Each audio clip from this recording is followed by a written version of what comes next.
Hello everyone, আমি আগের দিনকেই তোমাদের বলেছিলাম যে নেক্সট দিনকে আরো একটা ইন্টারেস্টিং টপিক তোমাদের জন্য নিয়ে আসবো। তো আগের দিনকে ওয়েস্ট বেঙ্গলের ক্ষেত্রে যে টপ 5 জব আছে আফটার গ্র্যাজুয়েশন সেটা নিয়ে আলোচনা করেছিলাম। অনেকেই ফোকাস করো যে সেন্ট্রাল গভর্নমেন্টের জব করবে, তো আজকের ভিডিওটা কিন্তু সম্পূর্ণভাবে তাদের জন্য। আমি আজকের ভিডিওতে আলোচনা করব যে টপ 10 সেন্ট্রাল গভর্নমেন্টের জব যেগুলো আছে ইন্ডিয়াতে, এবং আফটার গ্র্যাজুয়েশন, অবশ্যই গ্র্যাজুয়েশন যদি পাস হয়ে গিয়ে থাকে তোমার, তাহলে এই সমস্ত জবগুলোতে কিন্তু তুমি অ্যাপ্লাই করতে পারবে নির্দ্বিধাতে। ওকে, তো প্রথমেই যে জবের কথা আমি তোমাদের বলবো কি সেটা তোমরা সকলেই জানো, UPSC, union public service commission. তো ইউপিএসসি নিয়ে আলাদা করে আমার আর কিছু বলার নেই, তার একটাই কারণ হচ্ছে এই চ্যানেলে কিন্তু তোমাদের বিশ্বজিৎ স্যার ইউপিএসসি নিয়ে ডিটেলস আলোচনা করে দিয়েছেন অলরেডি। ঠিক আছে, কিরকম এক্সাম প্যাটার্ন হয়, কত বয়স অবধি দেওয়া যায়, কতগুলো অ্যাটেম্প্ট করা যায়, কি সিলেবাস আছে, কবে নোটিফিকেশন বেরোবে 2022 সালে, সমস্ত কিছু কিন্তু একটা ভিডিওর মধ্যে উনি ডিটেলসে আলোচনা করেছেন।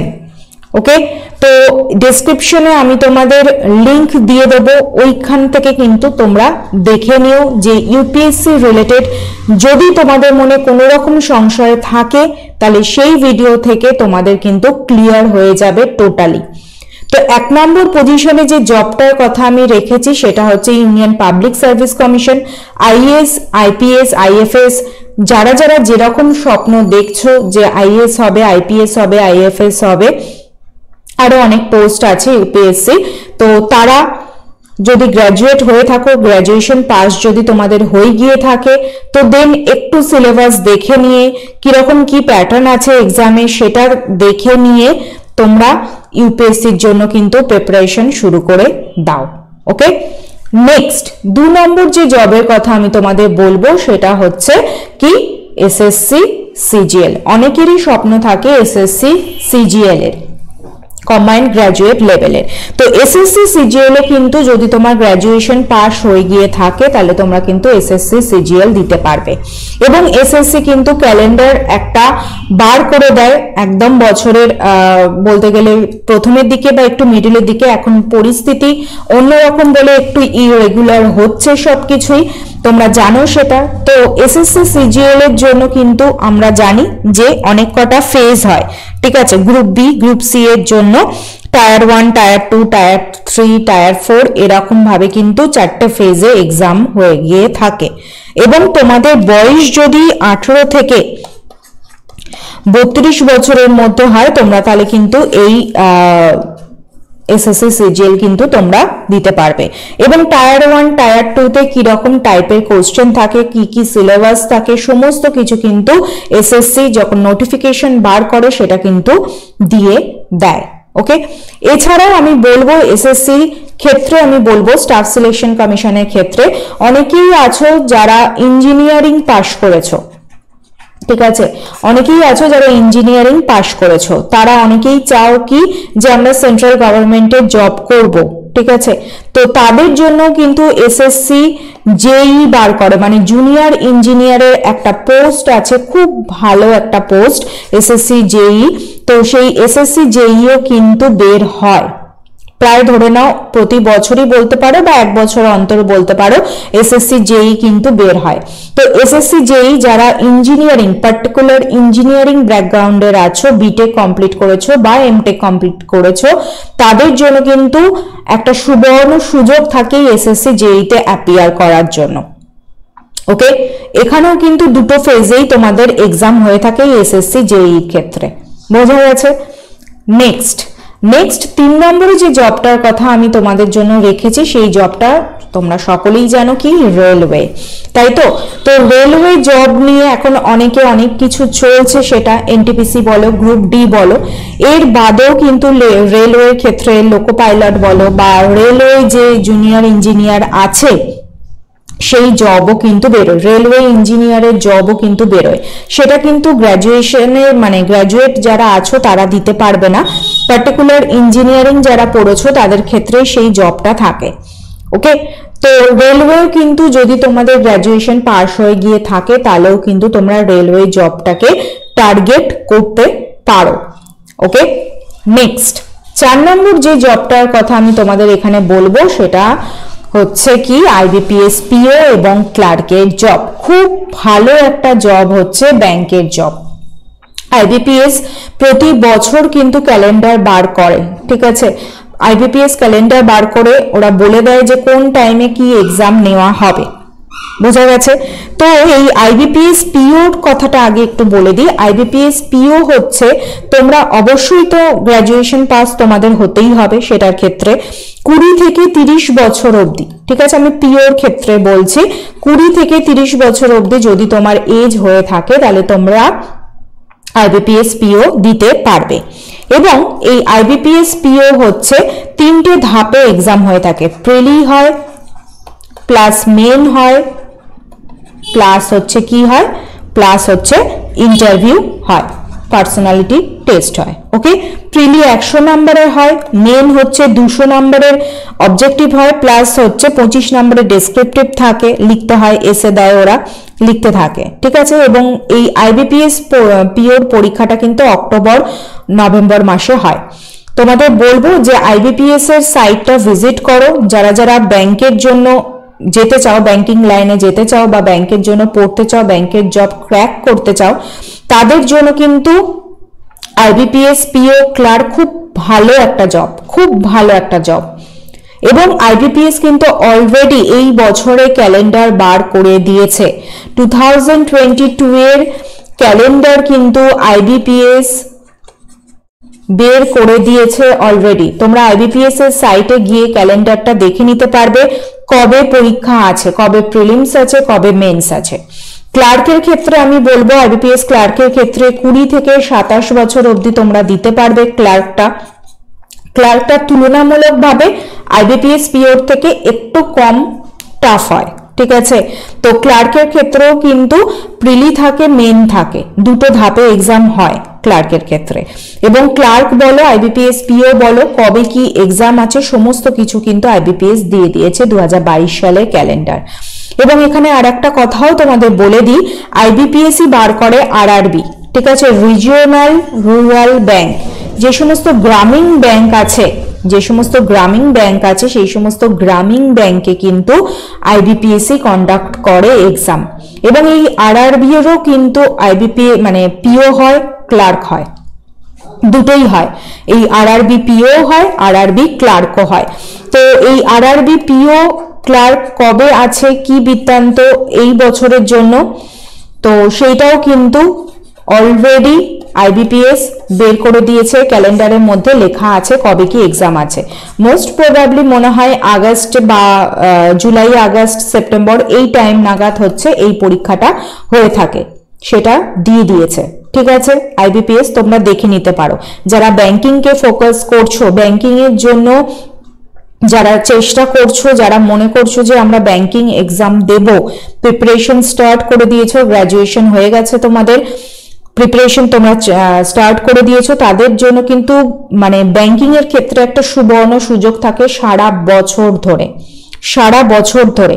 কারণ করোনার জন্য একটু দেরি করে হলেও এই এক্সামগুলো কিন্তু খুব মানে রেগুলারিটি এরা মেনটেন করে, ঠিক আছে, রেগুলার প্রতি বছর এরা ক্যালেন্ডার বার করে এবং ভ্যাকেন্সি হিসেবে এরা কিন্তু নেয় এক্সামগুলো এবং খুব তাড়াতাড়ি রেজাল্টও আউট করে দেয় ইউপিএসসির মতো, বোঝা গেছে। তো ব্যাংকিং বলবো যারা গ্র্যাজুয়েশন পাস করেছে এবং যাদের এজ 20 থেকে 30 বা 20 থেকে 27 আছে, তারা একটু সিলেবাসটা দেখে নাও যে ব্যাংকিং এর ক্ষেত্রে সিলেবাসটা কি আছে। কারণ ব্যাংকিং এর ক্ষেত্রে সিলেবাসটা একটু আলাদা হয়ে থাকে আমাদের এসএসসি সিজিএল বলো বা ইউপিএসসি বলো বা স্টেট পিএসসি বলো, সেই ক্ষেত্রে তো সেখানে জিআই থাকে, ম্যাথ থাকে, ইংলিশ থাকে, জেনারেল অ্যাওয়ারনেস থাকে। জেনারেল অ্যাওয়ারনেসের মধ্যে স্পেশালিটি থাকে হচ্ছে banking, current affairs related question থাকে। তো সিলেবাসটা একটু হলেও আলাদা থাকে, অনেক প্র্যাকটিসের দরকার লাগে। তো যারা যারা ব্যাংকিং কে ফোকাস করছো তাদের জন্য এই IBPS PO clerk, RRB PO clerk খুব ভালো একটা জব। ওকে, নেক্সট যেটা 5 নম্বরে আমি রেখেছি সেইটাও কিন্তু একটা ব্যাংকিংই জব। বুঝতেই পারছো, এসবিআই পিও ক্লার্ক। তুমি যদি আইবিপিএস পিও ক্লার্কের জন্য অ্যাপ্লাই করো, তো অবশ্যই কিন্তু এর পরপর যতগুলো ব্যাংকের এক্সাম আমি বলবো সবকটাই কিন্তু তোমরা দিতে পারবে। মানে তুমি যদি ব্যাংকিং এর ক্ষেত্রে প্রিপারেশন নাও, আমি এখানে আলাদা করে র্যাঙ্কিং গুলো করেছি 1 2 3 4 করে। তার একটাই কারণ হচ্ছে কি, খুব ভালো এই জবগুলো সেন্ট্রাল গভর্নমেন্ট বা গভর্নমেন্টের, ঠিক আছে। তো ব্যাংকিং এর ক্ষেত্রে অনেকেই আছো যারা যাও, তো সেই ক্ষেত্রে আমি বলবো এসবিআইও কিন্তু যথেষ্ট ভালো একটা চাকরি। তো এসবিআই পিও ক্লার্কও কিন্তু বেরোয়। তো এসবিআই পিওর জন্য কিন্তু সেই 21 থেকে 30 বছর অবধি এজ ফ্যাক্টর থাকে এবং অবশ্যই হচ্ছে গ্রাজুয়েট পাস লাগে। এছাড়াও এসবিআই এসও বেরোয়, আইবিপিএস এসও বেরোয়, সেটা ইঞ্জিনিয়ারিং বা এমবিএ লাইনের যারা পড়াশোনা করেছো তারা সেই এক্সামটা দিতে পারবে। সিলেবাস কিন্তু সেম, আইবিপিএস এর ক্ষেত্রে তুমি যা সিলেবাস দেখবে এসবিআই এর ক্ষেত্রেও কিন্তু সিলেবাস সেই সেমই থাকবে। এবং ক্লার্কের ক্ষেত্রেও কিন্তু বয়স 21 থেকে 27 বছর অবধি থাকলে তুমি দিতে পারবে এসবিআই এর এক্সাম, স্টেট ব্যাংক অফ ইন্ডিয়ার এক্সাম। ওকে, নেক্সট 6 নম্বরে যে রেখেছি সেটা হচ্ছে অনেকেরই ড্রিম জব, এটা বলতে পারো আরবিআই গ্রেড বি জব। অনেকেরই dream job RBI grade B job. কারণ ড্রিম জব বলছি, অনেকের থাকে ড্রিম জব আমি আইএস আইপিএস আইএফএস অফিসার হব, অনেকেরই ড্রিম জব থাকে আমি ডব্লিউবিসিএস অফিসার হব, আবার অনেক অ্যাসপিরেন্ট আছে যাদের ড্রিম জব থাকে আমরা আরবিআই তে চাকরি করব। ড্রিম জব একটা কারণেই বলছি, কারণ আরবিআই রিজার্ভ ব্যাংক অফ ইন্ডিয়ার grade B exam, no doubt এক্সামটা একটু হলেও টাফ হয়, কিন্তু তোমরা যা ফেসিলিটিস পাবে এখান থেকে এক্সামটা ক্র্যাক করার পরে, চাকরিটা পাওয়ার পরে তোমরা যা ফেসিলিটিস পাবে তোমরা সেটা ভাবতেও পারবে না। সেটার জন্যই কিন্তু আমি ড্রিম জব বলছি। ওকে, তো এটার জন্য কিন্তু গ্র্যাজুয়েশনে অবশ্যই গ্র্যাজুয়েশন পাস তো লাগবেই, তো গ্র্যাজুয়েশনে কিন্তু 60% মার্কস লাগবে। ওকে, তুমি যদি গ্র্যাজুয়েশনে তোমাদের 60% মার্কস লাগে, মানে মার্কস থাকে, তাহলে তোমাদের কিন্তু তোমরা এটাতে অ্যাপ্লাই করতে পারবে। যদি গ্র্যাজুয়েশনে 60% না থাকে, যদি তোমরা পোস্ট গ্র্যাজুয়েট হয়ে থাকো, ঠিক আছে, পিজি যদি তোমাদের কমপ্লিট হয়ে গিয়ে থাকে, পিজিতে যদি তোমাদের 55% মার্কস থাকে, তাহলেও কিন্তু তোমরা এটা অ্যাপ্লাই করতে পারবে এই জবটার ক্ষেত্রে। ঠিক আছে, এটাতে কিন্তু প্রিলি, মেন এবং পার্সোনালিটি টেস্ট হয়। সিলেবাস কিন্তু সেম ব্যাংকিং, ঠিক আছে, প্রিলি প্লাস মেন প্লাস পিটি, ঠিক আছে, পার্সোনালিটি টেস্ট হয়ে থাকে। মানে সমস্ত দিক থেকে তোমরা সুবিধা পাবে, যেমন গাড়ি পেট্রোলের থেকে সুবিধা পাবে, ফ্ল্যাট পেতে পারো, ঠিক আছে। হায়ার স্টাডিজে তোমরা যারা অনেকেই আছো গ্র্যাজুয়েশন পাশে পড়ে, ধরো গ্র্যাজুয়েশনে তোমাদের 60% মার্কস আছে, তোমরা অ্যাপ্লাই করলে, এক্সামটা ক্র্যাক করলে, তারপরে তুমি চাইছো যে আমি পোস্ট গ্র্যাজুয়েট হব, ঠিক আছে, তো পোস্ট গ্র্যাজুয়েশন করার জন্য কিন্তু আরবিআই বিশেষ সুবিধা দিয়ে থাকে তোমাদের। হায়ার স্টাডিজের ক্ষেত্রে স্কলারশিপের সুবিধা থাকে, বিদেশে গিয়ে স্কলারশিপ নিয়ে পড়াশোনার সুবিধা থাকে। আরবিআই কিন্তু এই জিনিসগুলো প্রচন্ড পরিমাণে কিন্তু দেখে। আর স্যালারি তো নো ডাউট খুব ভালোই একটা অ্যামাউন্টের স্যালারি তোমরা পাবে। এছাড়াও আদার অ্যালাউন্সেস যেগুলো থাকে সেইগুলো তো সবই আছে। তাই আমি বললাম প্রথমেই যেটা অনেকেরই কিন্তু একটা ড্রিম জব এই আরবিআই গ্রেড বি এর জব, ঠিক আছে। তো তোমরা ব্যাংকিং এ যারা প্রিপারেশন নিচ্ছ তাদের যদি গ্র্যাজুয়েশনে 60% মার্কস থাকে বা পিজি পোস্ট গ্র্যাজুয়েট যদি হয়ে থাকো, তোমাদের যদি 55% মার্কস থাকে, তাহলে কিন্তু তোমরা আরবিআই গ্রেড বির জন্য ফুল দমে প্রিপারেশন শুরু করে দাও। ওকে, নেক্সট 7 নম্বরে যে জবটার কথা আমি রেখেছি সেটাও হচ্ছে কি এলআইসি এএও, মানে কি অ্যাসিস্ট্যান্ট অ্যাডমিনিস্ট্রেটিভ অফিসার, ঠিক আছে, লাইফ ইন্স্যুরেন্স কর্পোরেশন অফ ইন্ডিয়ার আন্ডারে অ্যাসিস্ট্যান্ট অ্যাডমিনিস্ট্রেটিভ অফিসার। এটার কিন্তু বিভিন্ন ভাগ আছে, ঠিক আছে, 5টা ভাগ আছে এটার এলআইসি এএও, মানে 5টা ভাগ বলতে 5টা পার্টের কোয়ালিফিকেশন অনুযায়ী তুমি অ্যাপ্লাই করতে পারবে। অবশ্যই তুমি যদি গ্র্যাজুয়েট হয়ে থাকো, গ্র্যাজুয়েশন পাস হয়ে গিয়ে থাকে, তুমি তো অবশ্যই অ্যাপ্লাই করতে পারবে। এছাড়াও অনেকেরই থাকে যে গ্র্যাজুয়েশনের সাথে সিএ করেছে, তারাও কিন্তু এই এলআইসি এওতে দিতে পারবে। সেই জন্যই বললাম 5টা পার্টে এরা বার করে বিভিন্ন পোস্ট থাকে সেখানে, সেই হিসেবে কিন্তু তুমি অ্যাপ্লাই করতে পারবে, কিন্তু মিনিমাম কোয়ালিফিকেশন গ্র্যাজুয়েশন হওয়া চাই। ওকে, এটার কিন্তু প্রিলি হয়, মেন্স হয়। এই অ্যাসিস্ট্যান্ট অ্যাডমিনিস্ট্রেটিভ অফিসার যেটা আছে সেটারও কিন্তু প্রিলি হবে প্লাস মেন হবে। ওকে, প্রিলি হচ্ছে তোমার 1 ঘন্টা টাইম থাকে প্রিলির ক্ষেত্রে, এবং মেন্সের ক্ষেত্রে থাকে হচ্ছে 2 hour 45 minutes টাইম থাকে। বোঝা গেছে? এবং এই অবশ্যই অনলাইনেই এক্সাম হয়, খুব ভালো একটা LIC AAO এক্সামের মানে এক্সাম। তো এবছর এখনো পর্যন্ত নোটিফিকেশন বেরোয়নি, RBI গ্রেড বিও কিন্তু বেরোয়নি, নজর রেখো। তো বেরোবে, অবশ্যই বেরোবে, 2022 সালের নোটিফিকেশন LICরও বেরোবে। তোমরা কিন্তু অ্যাপ্লাই করো যদি গ্র্যাজুয়েশন পাস হয়ে থাকো। তোমাদের কোয়ালিফিকেশন অনুযায়ী গ্র্যাজুয়েশনের সাথে যদি এক্সট্রা কোনো ডিগ্রি থাকে তাহলেও কিন্তু সেই এদের কোয়ালিফিকেশন অনুযায়ী তোমরা অ্যাপ্লাই করে দিতে পারবে। এবং আর একটা কথা বলে রাখি, এখানে কিন্তু আমি সিলেবাস নিয়ে কোনো রকম ডিসকাশন তোমাদের সাথে করব না, তার কারণ সিলেবাস পুরো ডিসকাশন কিন্তু তোমরা যখন ওরা নোটিফিকেশন বার করবে তখনই কিন্তু তোমরা পেয়ে যাবে ওখানে। টোটাল মানে সিলেবাসে কি আছে না আছে, প্রিলিতে কি সিলেবাস আছে, মেন্সে কি সিলেবাস আছে, টোটাল পেয়ে যাবে। এছাড়াও তোমরা যারা একদম নতুন সদ্য গ্র্যাজুয়েট হয়েছো তারা যদি মনে করো নেটে সার্চ করবে, নেটে সার্চ করলে কিন্তু সিলেবাস টোটালি পেয়ে যাবে। এখানে জাস্ট আমি তোমাদের বলবো যে কোন কোন জবগুলো গ্র্যাজুয়েশনের পরে তোমাদের জন্য একদম সুইটেবল জব, যে গ্র্যাজুয়েট পাস হয়ে গেছো কি করবে এরপরে ডিসিশন নিতে পারছো না, তো সেটা কিন্তু সেটার জন্যই এই ভিডিওটা তোমাদের জন্য করা। নেক্সট 8 নম্বরে যেটা আমি রেখেছি সেটা হচ্ছে কি সিডিএস। সিডিএস হচ্ছে কমন ডিফেন্স সার্ভিস। অনেকেরই কিন্তু একটা ড্রিম জব, আবারও বলছি যে এই common defence service, navy, air force, army, তো বিভিন্ন জায়গায় কিন্তু এখানে অ্যাপ্লাই মানে 3টে সাধারণত থাকে, তো 3টের মধ্যে তোমরা অ্যাপ্লাই করতে পারবে। এদের 5টা একাডেমি থাকে এবং এই 5টা একাডেমিতে আলাদা আলাদা ভাবে কিন্তু রিক্রুটমেন্ট হয়ে থাকে। ঠিক আছে, অনেকেই আছো যারা চেষ্টা মানে যেতে চাও, এয়ারফোর্সে যেতে চাও, নেভিতে যেতে চাও, তো তারা কিন্তু তাদের জন্য কিন্তু এটা একটা ড্রিম জব বলতে পারো। ঠিক আছে, তো 5টা একাডেমিতে আলাদা আলাদা ভাবে রিক্রুটমেন্ট হয়। যেমন ইন্ডিয়ান মিলিটারি একাডেমি আছে। ঠিক আছে, প্রথম যে একাডেমির কথা বলবো সেটা হচ্ছে ইন্ডিয়ান মিলিটারি একাডেমি। ঠিক আছে, এখানে গ্র্যাজুয়েশন পাস লাগে এবং 19 থেকে 24 বছর অবধি যদি তোমার বয়স হয়ে থাকে তাহলে তোমরা কিন্তু এটা দিতে পারবে। 2 নম্বর কি আছে? 2 নম্বর হচ্ছে Indian naval academy. Indian naval academy.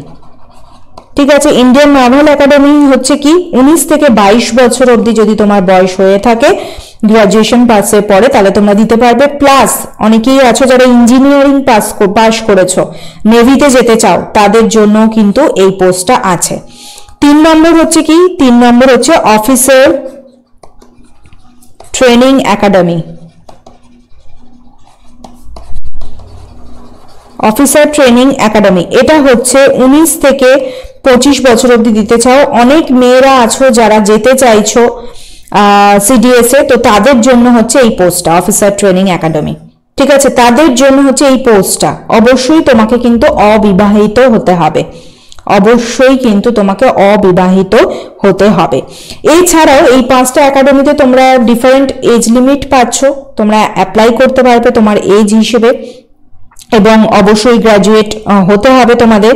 ঠিক আছে, এবং কি হাইট ওয়েটটা কিন্তু এখানে একটা ফ্যাক্টর হিসেবে দাঁড়ায়। তোমার হাইট কত, তোমার ওয়েট কত, সেই হিসেবে কিন্তু একটা ফ্যাক্টর হিসেবে দাঁড়ায় হচ্ছে এই সিডিএস এর ক্ষেত্রে। এছাড়াও যারা এয়ারফোর্সে যেতে চাইছো, ঠিক আছে, এয়ারফোর্স একাডেমিও আছে, এয়ারফোর্সে যেতে চাইছো তাদের ক্ষেত্রে এখানে একটু বলে দিই তোমাদের, এয়ারফোর্সে যারা যেতে চাইছো তাদের ক্ষেত্রেও কিন্তু এজ লিমিট থাকছে 19 থেকে 23 বছর অবধি।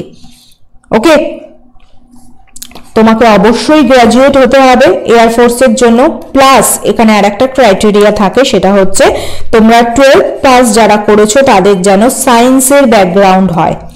সায়েন্স ব্যাকগ্রাউন্ডের স্টুডেন্ট যারা 12 পাস করেছে, মানে উচ্চ মাধ্যমিকে সায়েন্স ছিল তোমাদের প্লাস গ্র্যাজুয়েশন পাস হয়ে গেছে, তোমার বয়স যদি 19 থেকে 23 বছর অবধি হয় তোমরা এয়ারফোর্সে অ্যাপ্লাই করতে পারবে।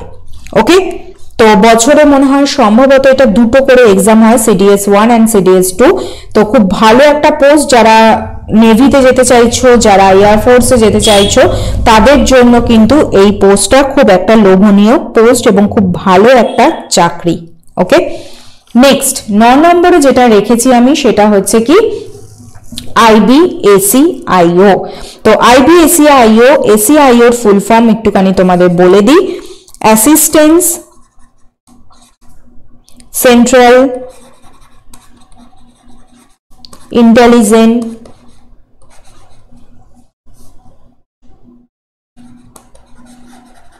অফিসার।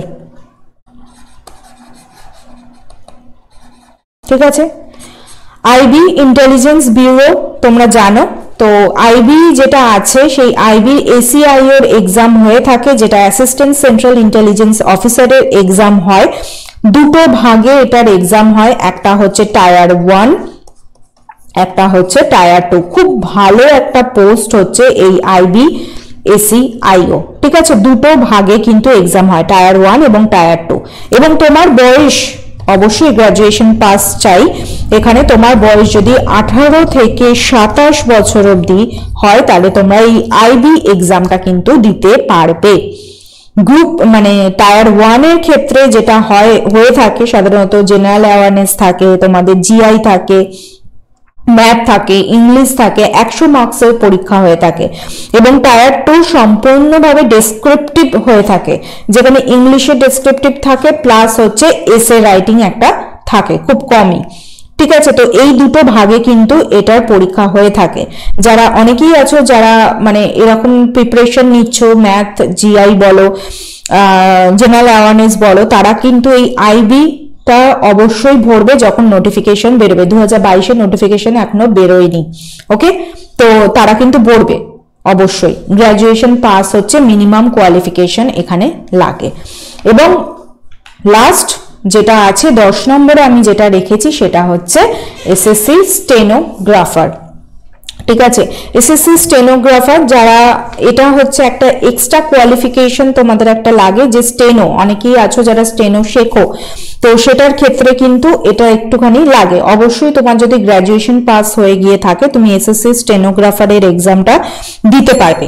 ঠিক আছে, এখানে একটাই রিটিন পেপার হয়। ঠিক আছে, এই এসএসসি স্টেনোগ্রাফারে এসএসসি রিক্রুটমেন্ট করে এটা স্টাফ সিলেকশন কমিশন, একটাই রিটিন পেপার হয় এটার ক্ষেত্রে, প্লাস একটা স্কিল টেস্ট থাকে, একটা স্কিল টেস্ট থাকে। দেখো অনেক এক্সামই হয় আমাদের কম্পিউটার টাইপিং এর ক্ষেত্রে লাগে। ঠিক আছে, তো এখানে কিন্তু স্টেনো টাইপিং এর একটা টেস্ট লাগে, স্কিল টেস্ট বা স্টেনোগ্রাফি টেস্ট যেটাকে বলে থাকে সেটা কিন্তু লাগে। এবং এই রিটিন পেপারটা হচ্ছে 200 নম্বরের হয়, অবজেক্টিভ টাইপ হয়, জিআই থাকে, জেনারেল অ্যাওয়ারনেস থাকে, রিজনিং থাকে এবং ইংলিশ থাকে হচ্ছে এই সিলেবাসের মধ্যে।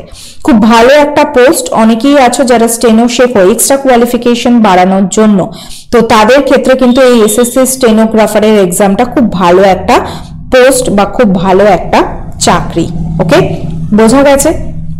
তো টোটাল 10টা চাকরি, তোমার যদি গ্রাজুয়েশন পাস হয়ে গিয়ে থাকে তোমরা এই 10টা চাকরি বা 10টা জবের ক্ষেত্রে যেগুলো বললাম সেইগুলো তোমরা অ্যাপ্লাই করতে পারবে তোমাদের এজ লিমিট হিসেবে। এছাড়াও তো এসসি এসটি ওবিসির জন্য কিছু ছাড় থাকে এবং কত ফিস থাকে, কি সিলেবাস আছে, সেই সমস্ত কিছু কিন্তু তোমরা নোটিফিকেশনে পেয়ে যাবে। যদি নোটিফিকেশনের থেকেও তোমরা এমনি নেটে সার্চ করবে, সেখানেও কিন্তু পেয়ে যাবে কি সিলেবাস আছে। সেই সিলেবাস হিসেবে গ্রাজুয়েশন পাসের পরে তোমরা আর বসে থেকো না। তোমরা যদি মনে করো যে না আমি গভর্নমেন্টের সাথে যুক্ত হব, কানেক্টেড হব, তো গভর্নমেন্ট চাকরি করব, সরকারি চাকরি করব, যদি তোমার ড্রিম হয়ে থাকে, তাহলে এই 10টা এক্সাম তোমাদের জন্য একদম সুইটেবল হবে। বোঝা গেছে? তো চলো আজকে ক্লাস বলো এখানে আলোচনাটা এখানেই শেষ করলাম। আমি নেক্সট দিনকে আরো একটা নতুন টপিক নিয়ে আসবো, যে টপিকটা আশা করি তোমাদের হেল্পই হবে। Thank you.